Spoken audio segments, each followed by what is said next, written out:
Viv Govender joins us via Skype for a look into this development. Thank you very much for joining us, Viv. Now, one notch above junk status and a negative outlook. How did we duck this? Well, we're still basically allowed to stay in the major bond indices of the world. You need to have basically two of the ratings agencies downgrade you below junk before you'd be forced to get off those indices. And that would be a big blow to the country because it would actually force certain fund holders out there to sell South African bonds, which would be making them a bit cheaper, and therefore raising rates as well. The negative outlook says that there's a 30% chance that we are going to see the next move being down in the short to medium term. So it's obviously a negative for us in the country. But that being said, I mean, if you had to look at the commentators at the start of this year, just after we had the situation with Nenegate and the removal of the previous finance minister and the short stint for his replacement, and then the appointment of Pravin Gordhan. And during that period, I mean, the start of this year, in around about January or so, I would suspect the majority of analysts out there would have given us a very small chance of maintaining investment grade across all the ratings agencies at the end of the year. And this is something that has been done, so we must give some credit to the Treasury for this. Now, Viv, we've avoided this dreaded downgrade, but something that the S&P has lowered is the rand terms in terms of foreign debt that's held in rands. Can you please take us through this? Well, firstly, it must be noted that they were the only one that had the discrepancy between the local and foreign currency. It has to do with the ability of basically an investor to take the money out of the country. I don't think there's any reason for a discrepancy between the two. We don't have any issues with regards to exchange controls, etc., that make it much more difficult to get money out of this country. At the same time, I don't think there's any reason to suspect that we wouldn't be able to pay our foreign reserves while still being able to pay our local ones. So I think that the discrepancy which S&P had uniquely was unjustified in this particular thing. What relates to primarily is there's two kinds of loans we take out. There's one loan that's in dollar terms, let us say, on foreign currency terms, and one kind of loan that's in rand terms. And S&P had previously had the rand term of the rand loans at a different rating than the dollar loans, or the foreign currency loans rather. Now, does avoiding this downgrade mean that the country's economy is starting to recover? Will we have a better 2017? Yeah, look, I mean, we haven't started to recover sufficiently because we still have a negative outlook. And if you looked at the fact that we're just on either just on the edge or just one step above the edge by all three ratings agencies, it doesn't seem to be a great indicator as to the economy of the country. If we were to see growth recover quite strongly, that would be a strong indicator as to what would be a positive move in the ratings trajectory.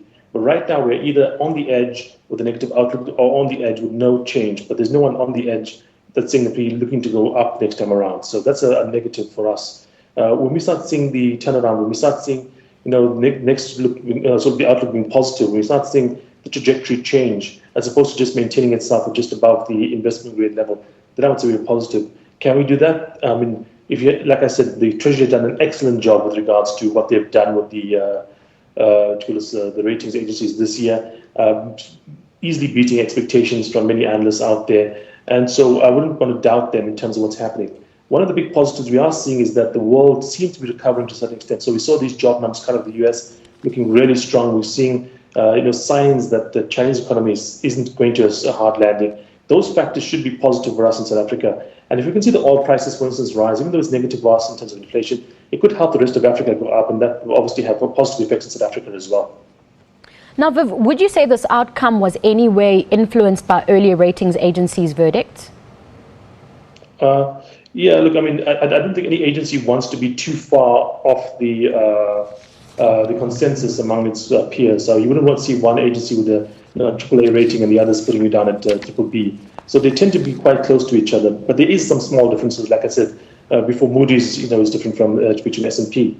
But in terms of the kind of trajectory, I think they all have the same kind of outlook in terms of, we are a bit weak at the moment. Some have us stable, some have us on negative, but no one has us a negative, and some others have us a positive. But I do think the fact that the other ratings agencies weren't looking to downgrade us to junk status meant it would be probably, unusual for S&P to look to do it on its own. Now, Viv, something we can't ignore are the concerns around political interference and how that's affecting our economy. Let's look at that. Yeah, S&P has a reputation as being the one agency that focuses more on political aspects than the others. And that may be the reason that they were the most negative on us. Mentioning about junk, no doubt, but still they are the most negative compared to its the compatriots or their colleagues in the industry.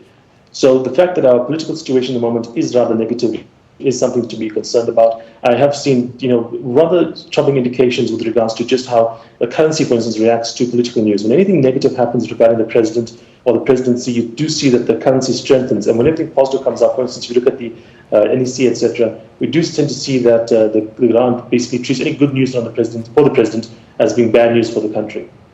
Just finally, Viv, our next rating is in June. How do we make sure that we avoid a downgrade then? The best way to do it would be growth. If we can grow our economy, we don't have to care about basically looking at our ratings that much. Imagine this as a person, basically. If a person borrows a lot of money, but their income is stagnant, it's going to be a big trouble.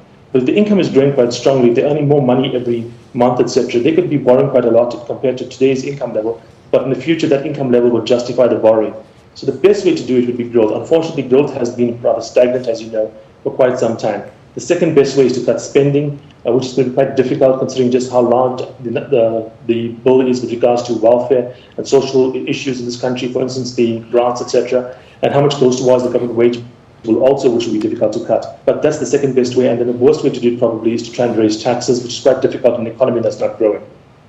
Viv, we'll have to leave it there. Thank you so much for joining us. That was market analyst Viv Govender talking to us via Skype on S&P's decision on South Africa's credit rating.